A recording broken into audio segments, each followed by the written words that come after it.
4. 8 para CMUH 8204. Fue trasladado al Materno Norte, ¿no? ¿Qué área Dania? 53. Bueno, le decía que cuando pasó el ciclón verdaderamente yo no tenía miedo. Tanto fue que me fui a evacuar prácticamente porque los vecinos me dijeron vamos para allí, porque verdaderamente no tenía miedo, una responsabilidad de mi parte también.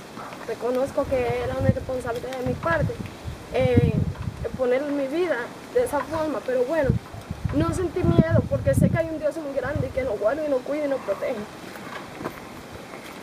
La situación del agua sí es tremenda, no hay agua, hay que buscarla en los pozos donde se pueda porque no hay agua, nadie tiene agua. Y los alimentos no nos ha faltado, nos han atendido muy bien en cuanto a los alimentos y no sabemos cuándo van a poner el agua porque no hay comunicación, no hay fluido eléctrico. Lo que en la tienda sí repartieron el querosén para que le echaran a los candiles para alumbrarnos y para elaborar los alimentos. Que ellos son asmáticos.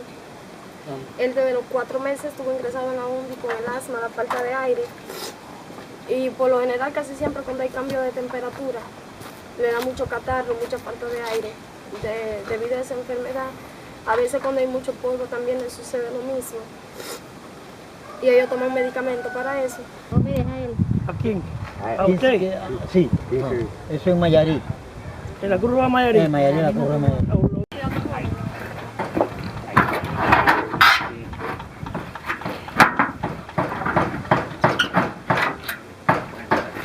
Sí. Ya lo que tú querías.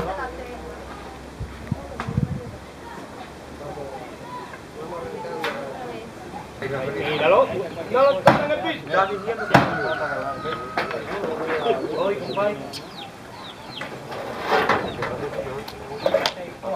Ten cuidado con los facos. Pero esta vez trata de que sea nomás.